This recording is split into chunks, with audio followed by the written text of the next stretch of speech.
말씀 함께 보겠습니다.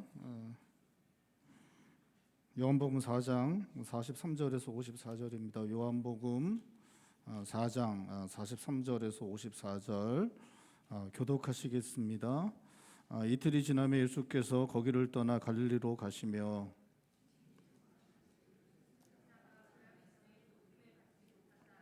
갈릴리에 이르시매 갈릴리인들이 그를 영접하니 이는 자기들도 명절에 갔다가 예수께서 명절 중 예루살렘에서 하신 모든 일을 보았음이더라.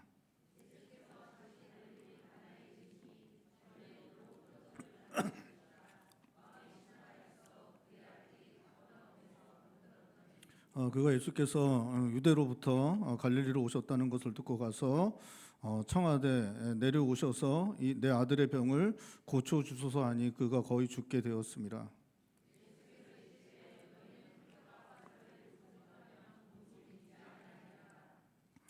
신하가 이르되 주여 내 아이가 죽기 전에 내려오소서.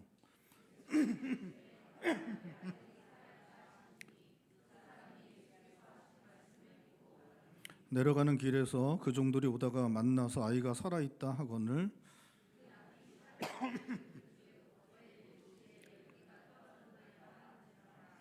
그의 아버지가 예수께서 내 아들이 살아있다 말씀하신 그때인 줄 알고 자기와 그 온 집안이 다 믿으니라. 이것은 예수께서 유대에서 갈릴리로 오신 후에 행하신 두 번째 표적이니라. 아멘. 오늘 본 말씀에 왕의 신하가 주님을 찾아왔다라고 그렇게 말씀하고 있습니다. 이 왕의 신하는 분봉왕 헤롯 안티파스, 그러니까 헤롯 대왕이 있고 헤롯 대왕의 아들들이 이제 그 헤롯 대왕이 다스렸던 지역을 이제 나누어서 이제 다스렸는데 그 중에 하나였던 분봉왕 헤롯 안티파스가 다스렸던 지역에서 그의 신하로 있었던 사람으로 여겨지는데 고위 관료였던 것 같습니다. 이 사람은 고위 관료였기 때문에 권력을 가지고 있었고 당시에는 권력 가진 사람들이 재물을 많이 가지고 있어서 부족함이 전혀 없어 보이는 그런 사람이었는데 이 사람이 자신의 문제를 가지고 주님께 나온 것입니다. 우리가 4장 초반부에 주님께서 사마리아 여인을 만나고 있습니다. 이 사마리아 수가성에서 우물가에서 한 여인을 만나는데 이 여자는 천대와 멸시를 받고 자기가 원하는 거 거의 하지 못하던 여인이었습니다. 그래서 많은 문제가 있었는데 이 많은 문제를 가지고 있던 이 여자를 만나셨는데 오늘 본 말씀에는 재물도 또 권력도 또 자기가 원하는 것 모든 것 할 수 있었던 이 왕의 신하, 부족함이 전혀 없어 보이는 이 사람도 자신의 문제를 들고 주님 앞에 나와왔다라고 성경은 말씀하고 있는 것입니다. 여러분, 모든 사람들은 문제가 있습니다. 사마리아 여인처럼 멸시와 천대받고 정말 아무것도 없는 것 같던 사람도 문제가 있을 뿐 아니라 왕의 신하처럼 모든 사람의 높임받고 인정받고 모든 것을 가지고 있는 것처럼 보이는 사람들도 다 문제가 있습니다.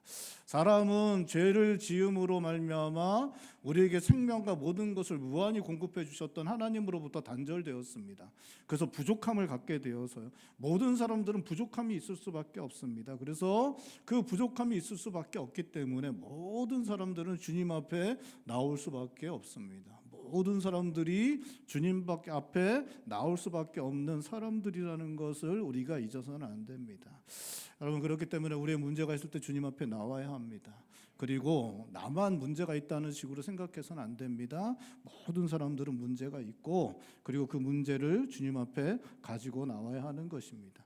오늘 본 말씀에 왕의 신하가 가지고 나온 문제는 자기 아들이 병들었고 죽어가고 있었기 때문입니다. 왕의 신하가 권력도 있고 재물도 있었기 때문에 아마도 이 사람이 자기가 할 수 있는 모든 일들을 다 했던 것 같습니다. 근데 이 아들을 고칠 수 없었습니다. 모든 것을 다해서 아들을 고치려고 했지만 의사 찾아가고 좋은 약 다 구해보고 했지만 아들을 고칠 수 없었던 중에 한 소식을 듣게 되는데 예수님이라는 분이 놀라운 일을 행했다는 소식을 듣게 되었고 그 예수님이 갈릴리 가나로 오셨다는 그런 소식을 듣게 되었습니다. 그래서 그 소식을 듣자마자 이 사람은 예수님을 만나기 위해서 예수님께 자기 아들을 고쳐 주시기를 청하기 위해서 이렇게 달려온 것입니다.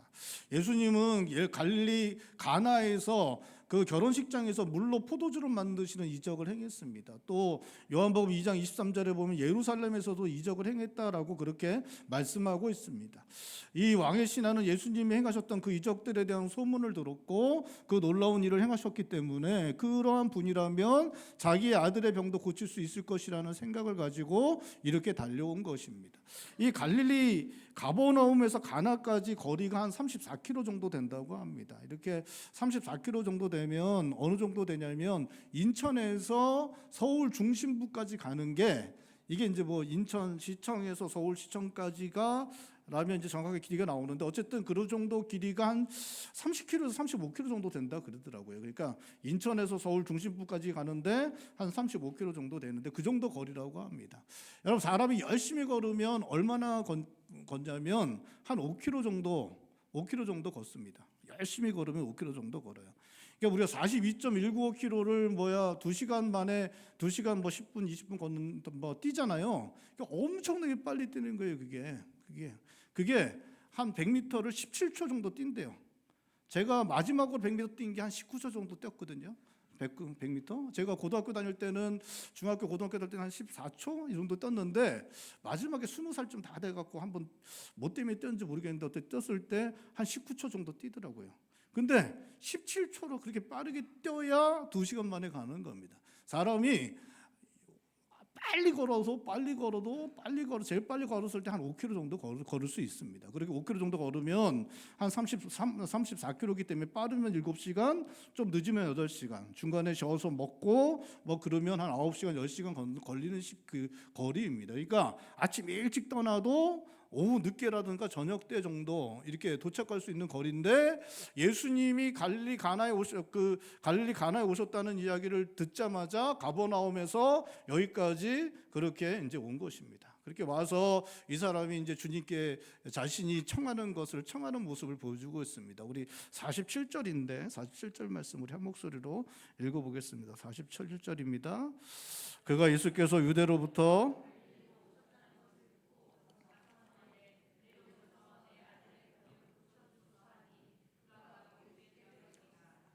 왕의 신하는 죽어가는 아들을 위해서 가까운 거리가 아님에도 불구하고 한 걸음에 달려왔습니다. 그리고 자기보다 훨씬 어린 젊은이였던 예수님께 공손하게 청하는 모습을 보여주고 있습니다. 이 사람은 고위 관리였기 때문에 다른 사람들한테 공손하게 부탁하고 머리를 숙이는 일이 거의 없었습니다.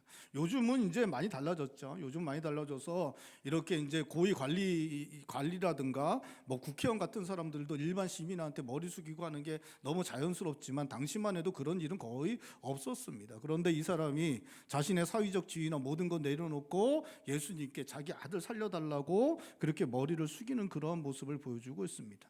자신의 죽어가는 아들 너무나 사랑했기 때문에 그 먼 거리를 한 걸음에 달려왔고 그 아들을 너무나 사랑했기 때문에 그 젊은이였던 예수님께 그 머리를 숙여 그렇게 도움을 청하는 그런 모습을 보여주고 있는 것입니다. 이 아버지의 애절한 사랑, 이 아버지가 정말 자기 아들을 살리고 싶기 때문에 하는 그러한 모습, 간절한 모습을 보면 예수님께서 그런 아버지를 보면서 부드럽게 따스하게 이렇게 말씀을 해주실 것 같은데 예수님은 그렇게 하지 않습니다. 우리가 잘 아는 것처럼 예수님은 그렇게 하시지 않습니다. 예수님은 우리가 생각하는 것과는 전혀 다른 말씀들을 하실 때가 너무나 많은데 오늘 본 말씀 48절에도 그렇게 말씀하고 있습니다. 48절 말씀 우리 한 목소리 읽어볼까요? 48절입니다. 예수께서 이르시되 너희는 표적과 기사를 보지 못하면 더 보지 믿지 아니하니라. 자기 아들을 때문에 죽어가는 아들 때문에 애타는 마음으로 나와서 간절하게 자기 그 젊은 그 예수님께 머리를 숙여서 그 고위 관리가 머리를 숙여서 그렇게 간절하게 그 아버지의 사랑을 담아서 그렇게 구하고 있는데 그 앞에서 예수님이 말씀하십니다. 너희가 표적과 기사를 보지 않으면 도무지 믿지 않는다. 마치 판단하듯이 정죄하듯이 대단히 부정적인 의미로 이렇게 그 사람에게 또 주위에 있는 사람들에게 그렇게 말씀하시는 모습을 보여주고 있는 것입니다. 근데 주님께서 이렇게 말씀하시는 것은 오늘 본 말씀 43절에서 45절까지 있는 그 사건, 그 이야기와 이게 연결되는 말씀입니다. 주님이 갈릴리로 가시면서 말씀하시죠. 그 선지자가 자기가 태어난 곳에서는 대접을 받지 못한다. 그렇게 갈릴리의 사람들의 그 모습이 그들의 마음이 어떤 상태인지를 갖다가 말씀을 그렇게 해주십니다. 그런데 갔더니 갈릴리 사람들이 예루살렘에서 예수님이 기적을 행하신 것을 보고 그때 그 예루살렘 사람들의 반응 때문에 자기들도 예수님께 이렇게 영접하는 그러한 모습을 보여주었던 것, 그것과 관련하여서 이 사람이 행하는 것도 그들과 다를 것 없는 것이고, 그렇기 때문에 주님께서 너희들이 표적과 기적을 보지 않으면 도무지 믿지 않는다라는 말씀을 이렇게 하시고 있는 것입니다. 주님은 왕의 신하도 갈릴리에 살고 있는 유대인들과 다를 것 없다고 말씀하시고 있는 것입니다. 주님은 왕의 신하에게도 주님을 향한 믿음이 없다고 그렇게 말씀하시고 있는 것입니다. 왕의 신하에게는 주님을 믿으려는 마음이 없었습니다. 여러분, 왕의 신하가 이렇게 와서 엎드렸지만 주님을 믿으려는 마음이 없었습니다. 왕의 신하는 아들을 사랑하는 간절한 마음으로 의사에게 다녔고 좋은 약을 찾기 위해서 간절한 마음으로 여기저기 다녔습니다. 어쩌면 무당이나 술사에게도 그렇게 간절한 마음으로 다녔을 것입니다. 최고의 의사들에게 보이고 약도 먹였는데 안 돼. 그럼 어떤 마음이 드냐? 얘는 이게 이제 몸이 아픈 게 아니라 좀 이상한 게 들렸나 보다. 그런 식으로 이제 생각을 할 수가 있겠죠. 부모님이니까 당연히 그렇지 않겠습니까? 그러니까 이제 무당이나 술사에게도 달려갔습니다. 그래서 이 사람은 아들을 고칠 수만 있다면 그런 희망을 조금이라도 준다면 그 사람에 가서 엎드리는 사람이 이 아버지였어요. 왜냐하면 이 아들을 너무나 사랑했기 때문이죠. 그래서 희망만 보인다면 어디든 가서 엎드릴 수 있는 사람이었어요. 무당이나 술사에 가서도 엎드리는 그 사람, 이 사람이 자기 아들을 살릴 수만 있다면 그렇게 할 수 있는 그런 사람이었습니다. 여러분, 그 어머니 아버지가 그러지 않겠습니까? 자기 아들을 살릴 수만 있다면 뭔들 못하겠습니까? 그렇죠? 그렇게 하고 있는 것입니다. 이 사람이 예수님 앞에 엎드렸는데 예수님이기 때문에 엎드린 게 아니라 무당이나 술사라도 자기 아들을 구할 수만 있다면 엎드렸던 것처럼 예수님께도 자기 아들을 살릴 수만 있다면 이렇게 엎드린 것입니다. 이것은 믿음으로 한 것이 아니라 자기 아들을 살리려는 마음으로 그렇게 한 것입니다. 48절에 예수님이 너희가 표적과 기적을 보지 못하면 도무지 믿지 못한다라는 다소 냉랭한 이런 말씀을 하셨는데 49절에 이 사람이 어떻게 이야기하고 있는지 함께 읽어보도록 하겠습니다. 49절 말씀 우리 한 목소리로 읽겠습니다. 신하가 이르되 주여 내 아이가 죽기 전에 내려오소서. 이 사람은 예수님이 어떻게 반응하는지 전혀 관심 없습니다. 예수님이 자기에게 무슨 말씀하시는지 전혀 관심 없습니다. 이 사람의 관심 오로지 뭐냐? 자기 아들 살리는 것. 자기 아들 살리는 것이. 예수님이 이런 식으로 반응하는 거 눈에 귀에 들어오지도 않습니다. 이 사람의 마음은 오로지 자기 아들 살리는 것밖에는 마음이 없었습니다. 그래서 또다시 예수님께 그렇게 말하는 모습을 보여주고 있는 것입니다. 주님은 자신의 아들을 살리기 위해 주님께 간절히 구하는 왕의 신하를 놀랍게도 긍휼히 여겨주십니다. 그는 예수님을 믿는 마음이 없었습니다. 예수님이기 때문에 나온 것이 아닙니다.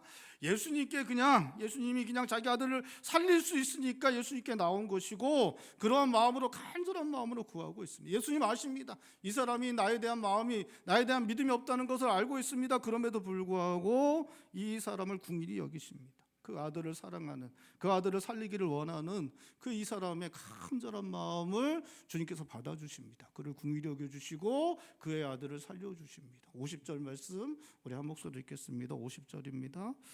예수께서 이르시되 가라 내 아들이 살아있다 하시니 그 사람이 예수께서 하신 말씀을 믿고 가더니.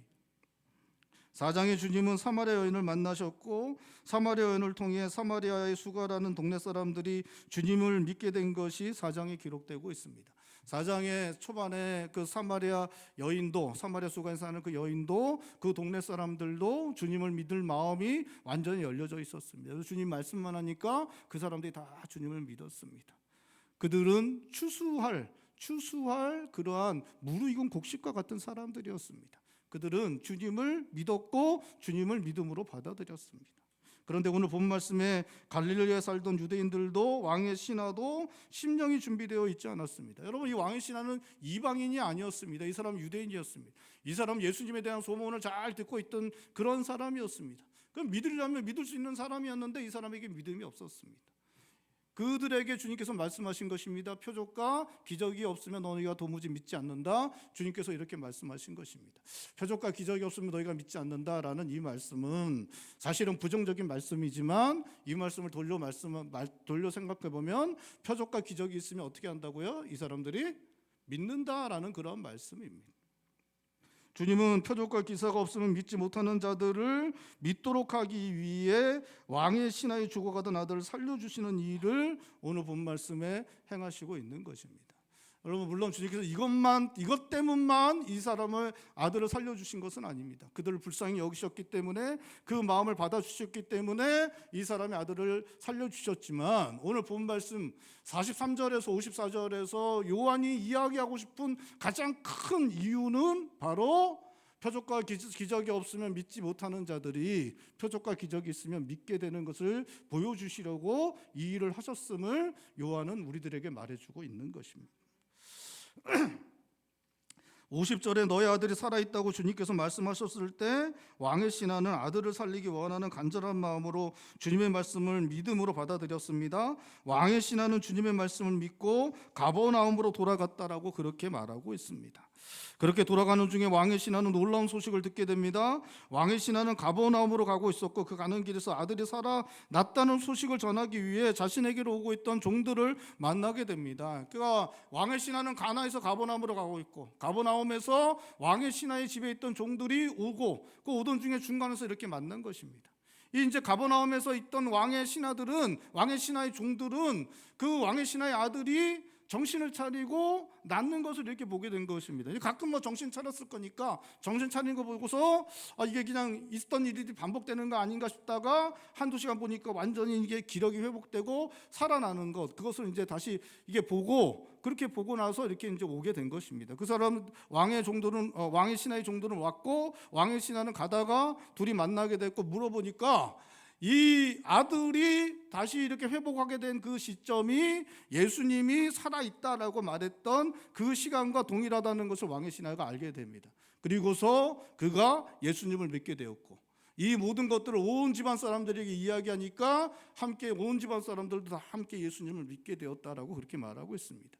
이 예수님을 믿게 되었다는 말은 예수님을 메시아로 그리스도로 믿게 되었다라는 것을 그렇게 의미하는 것입니다. 우리 53절 말씀 우리 한 목소리 읽겠습니다. 53절입니다. 그의 아버지가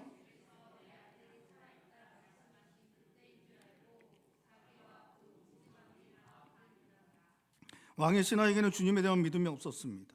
그렇게 믿음이 없었던 왕의 신하였지만 그에게 사랑하는 죽어가는 아들이 도무지 살아날 수 없던 아들이 낳는 놀라운 기적을 보여주시자 그는 믿음을 갖게 되었다라고 성경은 말씀하고 있습니다.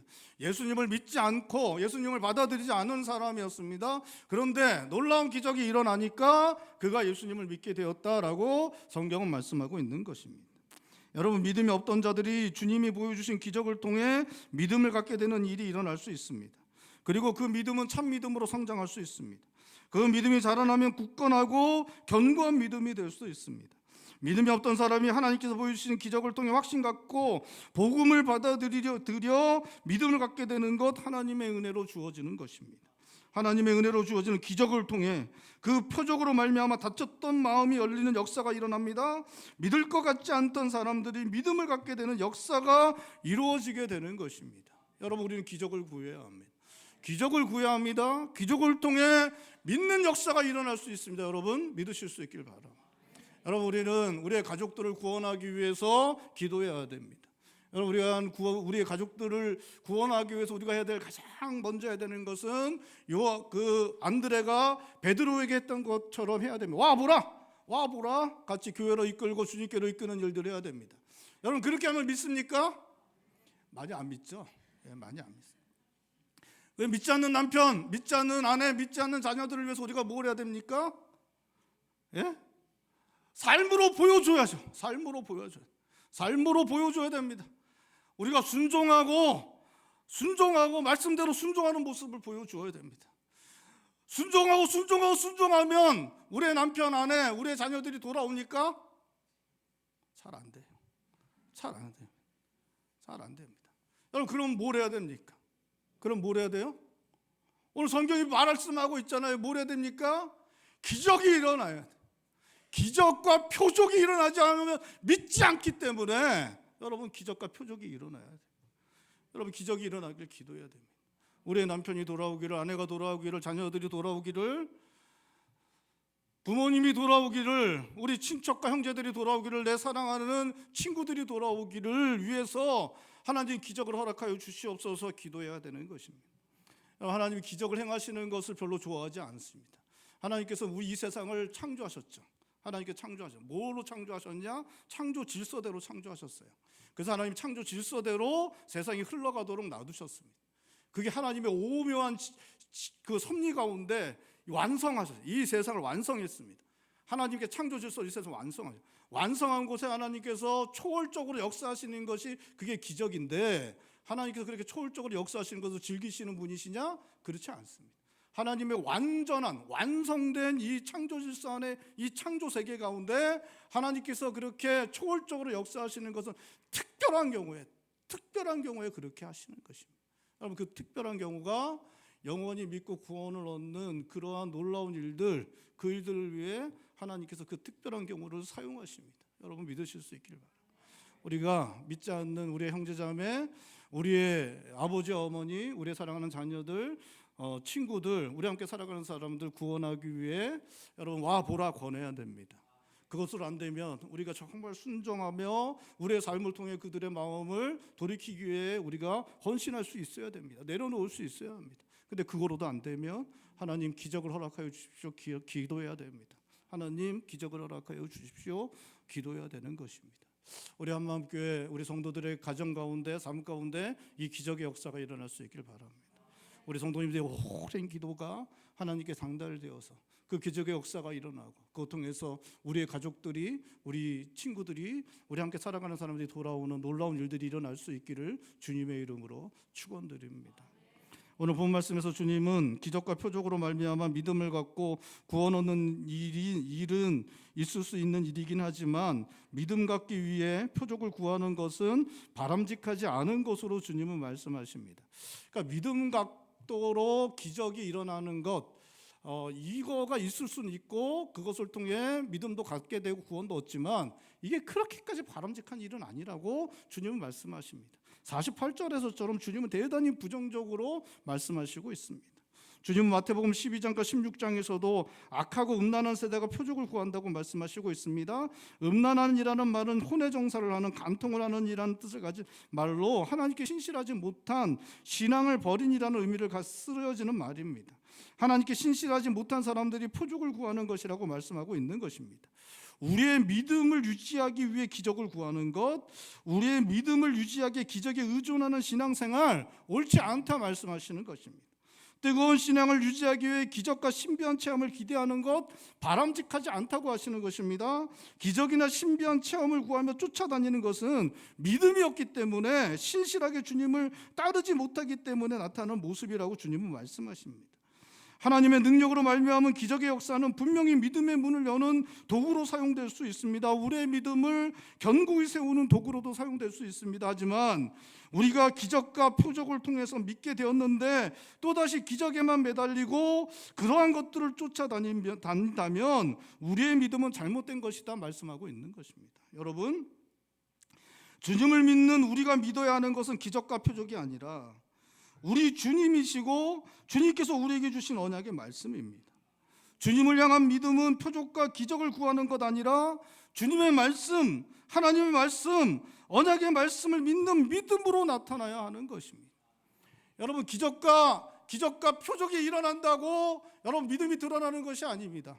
여러분, 정말 믿음은 우리 주님이 우리들에게 약속하신 그 말씀을 믿음으로 우리의 삶으로 살아내는 게 그게 믿음이지 기적과 표적이 드러난다고 그게 믿음이 아니라고 주님 말씀하시는 것입니다. 여러분, 우리는 하나님께서 말씀으로 모든 것 창조하시고 모든 것을 다스리시고 말씀하신 모든 것 이루실 것 믿어야 합니다. 우리 주님을 통해 우리를 구원하시고 마침내 말씀하신 모든 것을 이루실 하나님께서 우리를 가장 선한 곳으로 인도하실 것이라는 것 또한 믿어야 합니다. 하나님의 말씀을 믿는 믿음으로 우리의 믿음이 나타나야 하는 것입니다. 우리의 믿음은 하나님의 말씀을 믿는 믿음으로 나타나야 하는 것이고, 그게 바로 우리의 믿음의 모습이어야 하는 것입니다. 물론 우리의 인생에 일어나는 많은 일들, 너무나 어렵고 힘든 일들 앞에서 우리는 하나님 말씀에 따라 하나님께 나아가 구하고, 그 하나님의 말씀에 따라 그 기도 응답으로 하나님께서 선하게 역사하셔서 때로 기적과 같은 은혜를 허락하셔서 감사하며 기뻐하며 살아가는 것, 여러분 그것은 너무나 좋은 것입니다. 여러분 이게 참 구분하기 어려운데 정말 잘 구분해야 돼요. 우리가 기도하죠. 기도는 믿음 안에서 하는 것입니다. 우리가 믿기 때문에 기도하는 것이죠. 그러니까 믿음 안에서 하나님을 우리가 믿기 때문에 믿음 안에서 구하는 것이 우리가 기도입니다. 그러한 기도는 어떻게 나타나냐면, 왜 이러한 일이 일어나는지 이해할 수 없는 일들, 우리가 도무지 감당해낼 수 없는 어려움들까지 점점 더 어려워지는 중에도 우리는 알 수 없지만 마침내는 하나님께서 하나님 말씀에 따라 가장 선한 것으로 인도하실 것이라는 그 믿음 안에서 살아가는 삶의 모습, 그러한 모습으로 나타나는 것이 믿음 안에서 드려지는 기도라는 것입니다. 근데 응답하지 않으면 믿지 않고, 신비한 체험이 없으면 믿음이 약해지고, 이것은 오늘 주님께서 말씀하시는 표적과 기적이 없으면 도무지 믿지 않는 것이라는 것입니다. 여러분, 우리가 하나님 말씀, 하나님 믿음 안에서 하나님을 아버지로 믿고 우리가 나아가 구하죠. 그렇죠? 이거는 우리가 해야 되는 것입니다. 이거는 믿음을 구하는 게 아니고 우리가 하나님을 아버지로 믿기 때문에 기도하는 것이고, 그 안에 기도의 응답이 이루어질 때 우리는 감사하고 그 안에서 기뻐하며 우리는 살아가게 되는 것입니다. 여러분, 그런데 그러한 기도 가운데서도 하나님께서 뜻이 있어서 우리들이 응답하지 않아도 우리의 믿음은 변해요? 안 변해요? 안 변합니다. 안 변해요. 우리는 하나님을 아버지로 믿는 믿음 안에서 그 모든 것을 믿음으로 감당해내는 것이죠. 그런데 오늘 주님이 말씀하시는 표적과 기적을 구하는 그거는 응답이 없으면 믿음이 약해지고, 신비한 체험을 하지 않으면 믿음이 약해지고, 나의 믿음이 어디 있는지 알지 못하게 되는 것, 그래서 기적과 신비의 체험을 쫓아다니는 것, 그것은 합당한 믿음이 아니다라고 우리들에게 말씀하시고 있는 것입니다. 기적과 표적을 구하며 쫓아다니면서 기적과 표적에 매여서 믿음 생활하는 것은 참된 믿음의 생활이 아닙니다. 우리는 주님을 믿어야 합니다. 우리의 믿음은 주님의 말씀, 하나님의 말씀, 그 언약의 말씀을 믿는 믿음으로 나타나야 하는 것입니다. 여러분, 우리는 주님을 믿고 주님의 언약의 말씀을 믿어야 합니다. 한 남편이 돈 벌기 위해서 아내에게 말합니다. 여보, 내가 돈 많이 벌어올 테니까 좀만 기다려라고 하고 이제 떠나가게 됩니다. 떠나가죠. 딸과 아들 기르고 또 노부모님 섬기면서 그렇게 하라고. 1년 지나고 2년 지납니다. 아내가 기다리죠. 남편이 한 모험 믿고 약속 믿고 기다려요. 1년 지나고 2년 지나고 10년 지나고, 그렇게 아내는 남편이 해준 그 약속만 믿고 그 남편의 신실함을 믿고 그 남편을 기다리는 그 아내와 같은 삶, 그 삶이 바로 우리의 삶입니다. 우리는 누굴 믿습니까? 주님을 믿습니다. 주님의 언약의 말씀을 믿습니다. 우리는 그 주님을 기다리는 사람들입니다. 여러분, 남편이 좀 편지라도 하고 전화라도 한 통씩 해주면 얼마나 좋아요, 그렇죠? 이놈의 남편이 편지도 안 하고 전화도 안 하고 그냥 기다리기만 하면 아내가 그 남편의 약속만 믿고 우리가 그렇게 기다립니다. 우리 주님은 편지도 해주고 가끔가다 전화도 해주시는 분이십니다. 여러분, 믿으실 수 있길 바랍니다. 성령께서 우리와 함께 하셔서 주님의 음성을 우리에게 들려주시고 우리의 기도에 응답하셔서 우리에게 가끔 전화도 해주시고 편지도 해주시는 분이 바로 우리 주신 주님이십니다. 우리는 다시 오실 것이라는 그 언약의 말씀, 주님을 믿고 언약의 말씀을 믿고 언약 백성 공동체로 하나님의 말씀만 붙잡고 살아가는 사람들이 바로 우리들인 것입니다. 사랑하는 성도 여러분, 올 한 해도 살아가기 쉽지 않은 세상에서 믿음으로 살기 위해 하나님 말씀 붙잡고 수고하고 열심을 다해 사시느라 고생이 많으셨습니다. 저희 교회가 믿는 신앙은 개혁주의 신앙입니다. 개혁주의 신앙은 하나님의 말씀으로 개혁되는 것을 말하는 것입니다. 하나님의 말씀으로 모든 것들이 개혁돼야 된다라는 것이 바로 개혁주의 신앙입니다. 우리는 언약 백성 공동체로 우리 스스로를 정의하며 우리는 믿음의 삶을 살아갑니다. 하나님 주신 언약, 이 언약의 말씀을 우리는 믿음으로 붙잡고, 제가 조금 아까 말씀드렸듯이 남편이 약속해 준 것, 그 약속만 붙잡고 그 남편을 기다리는 아내처럼 우리는 오실 주님, 언약 백성 공동체로 그 언약의 말씀만 붙잡고 살아가는 사람들이 바로 우리 한마음교회 우리가 믿고 있는 믿음이 바로 이것입니다. 여러분, 그렇게 살아가는 게 쉬울까요? 너무 어렵죠. 너무 어렵습니다. 너무 어렵습니다. 여러분, 그런데도 불구하고 이렇게 교회로 모여서 신앙생활을 변함없이 해나가는 여러분들 1년 동안 그 믿음의 삶을 살아내시느라 너무 고생하셨습니다. 우리 주님께서 여러분의 삶 가운데 믿음으로 살기 위해서 언약의 말씀 붙잡고 몸부림치며 수고가 했은 모든 것들 기억해 주실 것입니다. 그것 때문에 우리 하나님께서 기뻐하실 것입니다. 우리가 연약하기 때문에 편지를 전화를 받고 싶습니다라고 성령 하나님 우리와 함께 하셔서 우리에게 말씀해 주시기를 구하며 그 성령의 도우심 가지고 또 주어진 한 해를 우리가 언약 백성으로 언약의 말씀 붙잡고 믿음으로 또 주어진 한 해를 우리가 함께 열어갈 수 있기를 바랍니다. 주님 오실 때까지 언약 백성 공동체로 언약의 말씀 붙잡고 믿음의 삶을 끝까지 변함없이 살아내실 수 있는 성도님들 되시기를 주님의 이름으로 축원드립니다. 기도하시겠습니다. 우리 시간에 기도할 때 주님, 우리가 주님의 언약 말씀 붙잡고 언약 백성의 공동체로 살아가고 있습니다. 주님, 하지만 우리는 연약합니다. 주님, 저희들에게 성령 하나님 함께 하심을 보여주십시오. 우리에게 말씀하여 주시고 음성 들려주십시오. 우리의 기도에 응답하여 주십시오. 우리가 믿음으로 살아가겠습니다. 우리가 하나님 주님을 믿고 주님의 언약의 말씀을 믿습니다. 주님, 끝까지 승리하는 삶을 살아갈 수 있도록 우리와 동행하여 주시옵소서. 우리 시간에 한 목소리 함께 기도하겠습니다. 기도합니다.